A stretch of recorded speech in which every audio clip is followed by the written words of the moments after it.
Good morning, philosophers. I hope you're all having a good day that is a sober day and a productive day, a day where you can go to sleep and you can think, today was a good day. I got a lot done. I didn't have any issues. And if I did have any problems, then I handled them well or I took advantage of the situation. This weekend, I went to the World Cup. I watched France versus Paraguay. And I feel like it's a good example of how things that are external to us can really be neither good nor bad. It's just what we make of them. I bought the tickets last Christmas as a Christmas gift, invested a lot of money into that. And then last week, it turned out that it was going to rain during the game. So the game was going to be canceled. And since I'm going on a conference this week, if it got postponed, I wouldn't be able to see the game. So that was disappointing. Or was it? Then it turned out that the game was back on. The thunderstorms were moved, they had moved to later in the night. So the game was back on. So I was happy about that. But there was a heat wave and it was 100 degrees that day. So now all of a sudden I'm thinking to myself, well, this is going to be a bit of a suffering here. I got to suffer through this now. I don't even know if I want to go anymore. And our seats were in the sun the whole time. So it sort of kept swinging back and forth as a great thing initially, then it turned into a bad thing because of the rain. Then it turned into a good thing because the rain wasn't there. Then kind of a bad thing again because now the heat. The point is, since it's something that's external to me, it's really neither good nor bad. It's just what I make of the situation. And while I was there, it was brutally hot. And I was thinking to myself, if I start complaining about the heat or about the crowds, this tremendously awesome opportunity could turn into a disaster. If you go on a vacation with someone, let's say you go with your husband or wife, and you're looking forward to it, if you complain a lot and get into a fight on the vacation, that vacation goes from being an awesome thing to being something terrible. Things can swing either direction because those externalities are neither good nor bad. It's just what we make of them. So at the World Cup, I didn't complain. I endured through the heat. I made sure that my significant other had everything she could get to make things more comfortable. I endured through her comments about how hot it was and how tired she was and all that stuff. And I did my best to turn it into a positive situation. And that's what it was. A very good time. And that's what you have to do with all things in life. You can't complain when things go bad. No. Instead of having anxiety about things that are external to you, you should be having anxiety about the fact that you're even having anxiety. And instead of being afraid that something is going to happen, you should be afraid that you're going to be afraid about that thing happening. And instead of desiring things that are external to you, you should desire not to desire those things. That's how you should think about things, because those are matters of your own judgment. And you should only worry about your internal state being affected. Because if your internal state is affected, that's the worst thing that could happen to you. By far. So never let yourself be affected internally. The things that are external to you, they never affect you. It's just your judgments about those things that affect you. And as addicts, when we're affected internally, that's when we're at risk of relapsing. And you're always going to go through hardships. So you need to always make sure that internally you are secure, like a wall. Otherwise, when a relapse is going to happen, or you're at risk of one, you're just going to relapse right away. It reminds me of the time that I went to a party and this guy told me I had to drink, or else I had to leave his house. And I told him, well, I guess I gotta go then, because I don't drink. If I didn't have those defenses developed over time, I would have folded. If I was affected internally and inside of me having a lot of anxiety, I would have said, all right, give me a drink. I guess I have to. But with Stoic philosophy, we can protect ourselves from our addictive behaviors.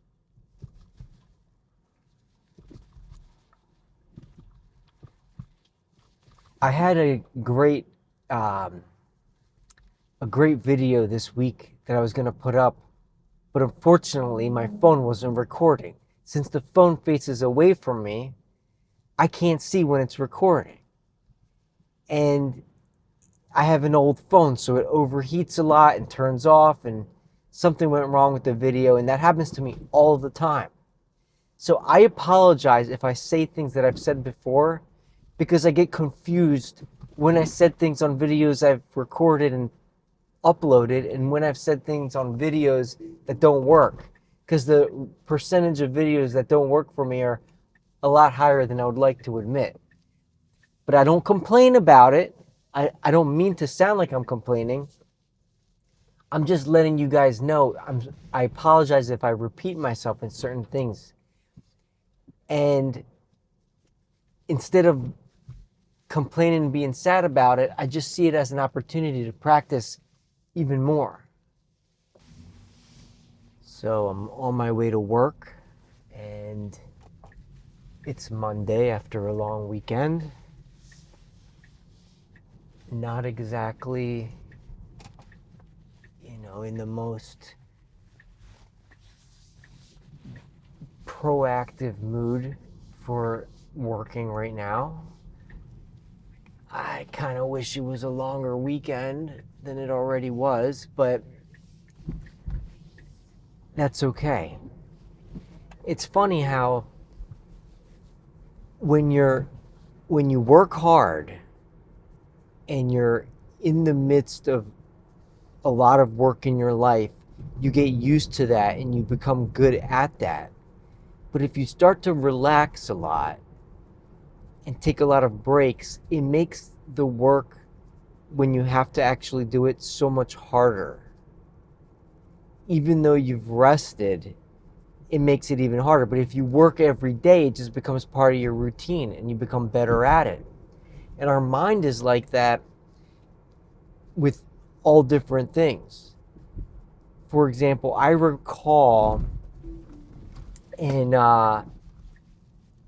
I was in med school that it felt like it was impossible to learn all the things I had to learn to become a doctor. There was just so much information. I didn't know how it would be possible to memorize all that stuff.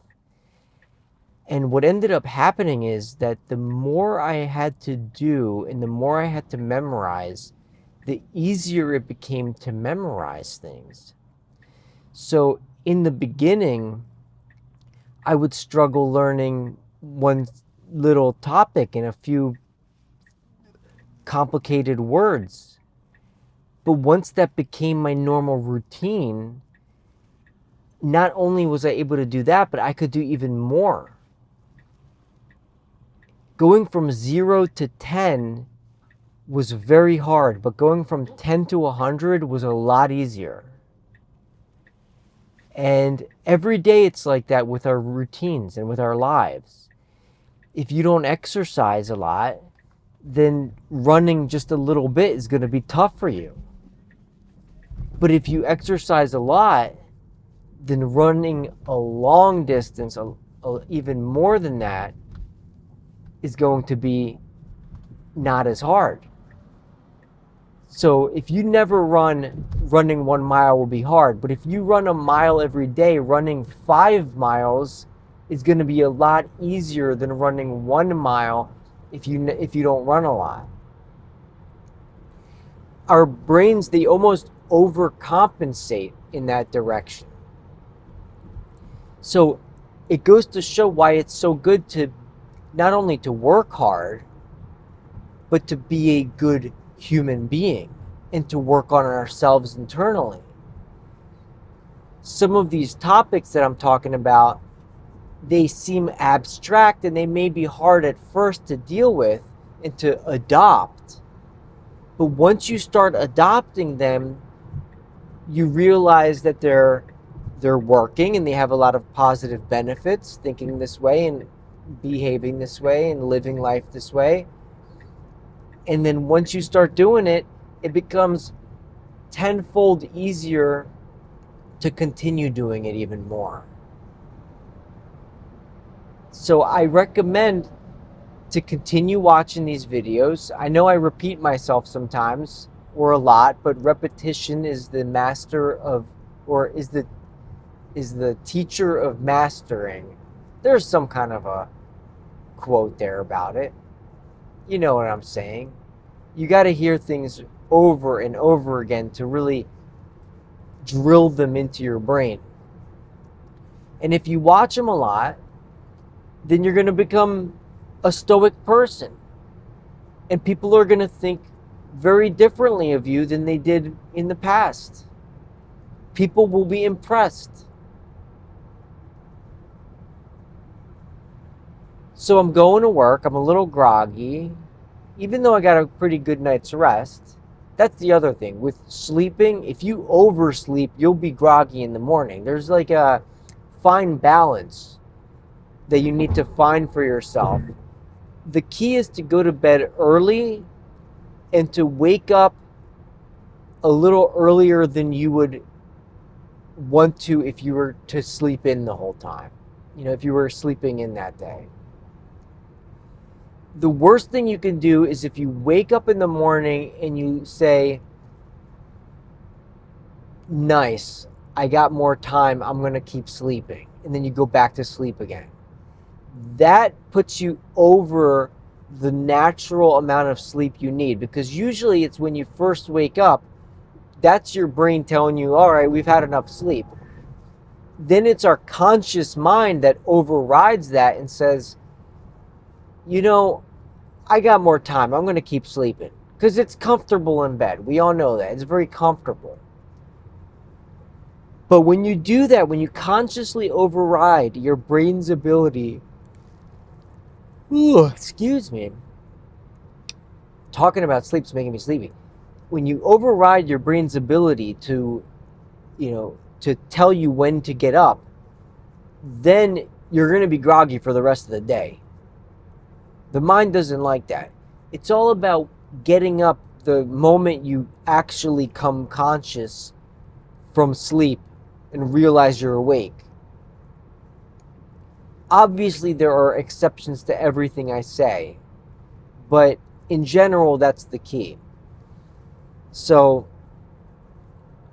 oversleeping is also not good.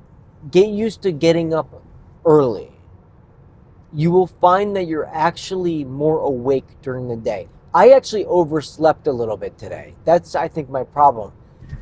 I set my alarm for later on Mondays and I woke up at my natural time, which is 5:30, sometimes a little earlier than that.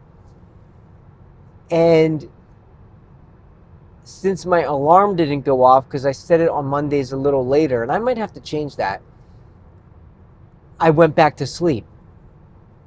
And I slept a little more than I normally would. So now I'm actually more tired than I would be otherwise.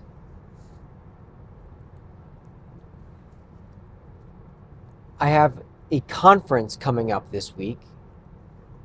Tomorrow I fly to Chicago.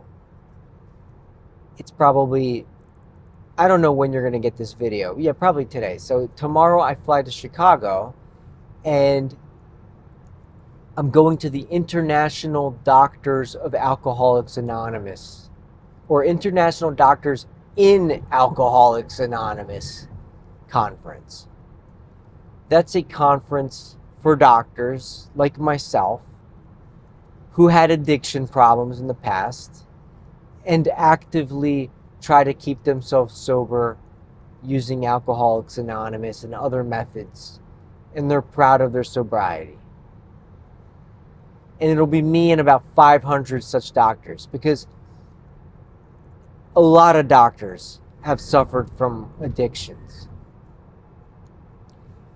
Addiction is a problem that affects people in all areas of society. It doesn't have to be the poor beggar on the side of the street begging for anything helps, begging for anything, but really just wanting money so they can buy their next fix. It doesn't have to be that person. Or the typical drunk alcoholic. Doctors have many addiction problems. It's common amongst doctors. I think it's about 10% of doctors, so it doesn't skip over physicians.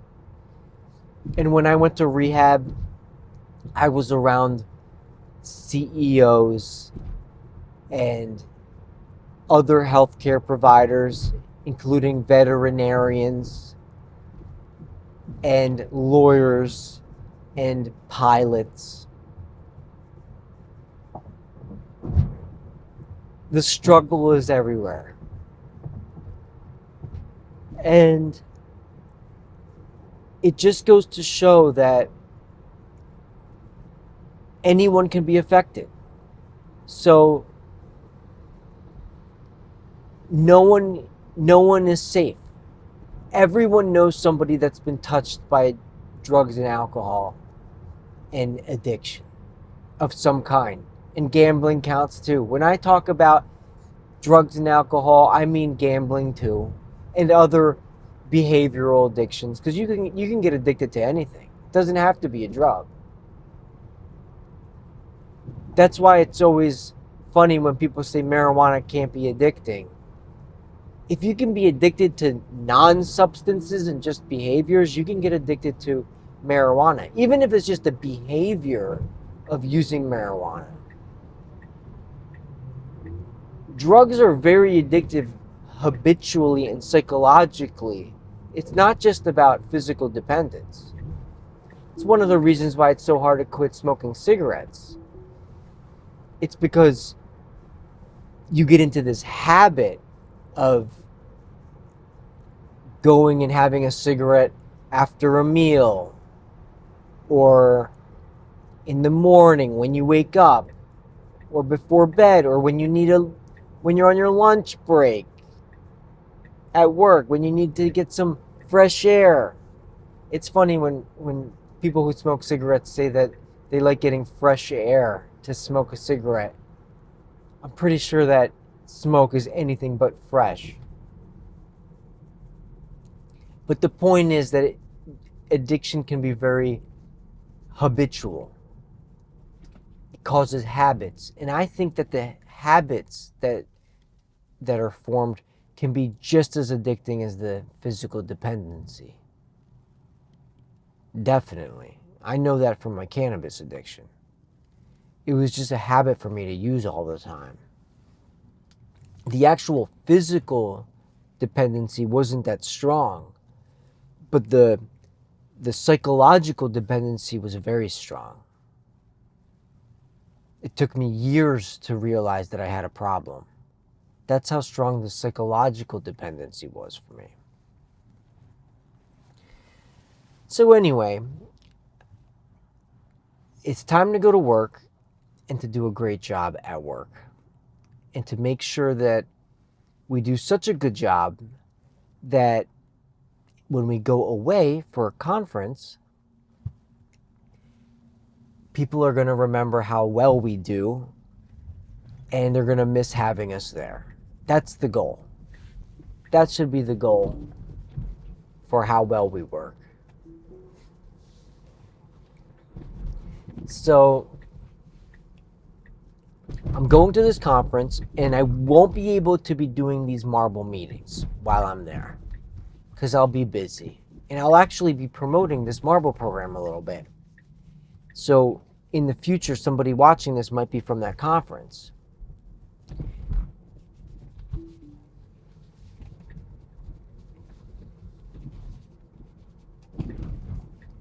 And sorry, I had to get around this car here.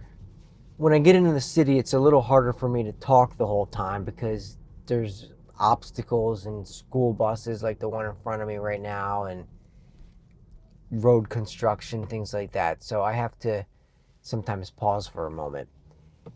But anyway, I'm going to call it a quit for today. I wish you all a wonderful day. I hope that you all have a productive day. Make sure to stay sober. Watch out for any triggers that might happen. If you feel a trigger coming, prepare yourself ahead of time. And I love you all. I'll see you guys soon.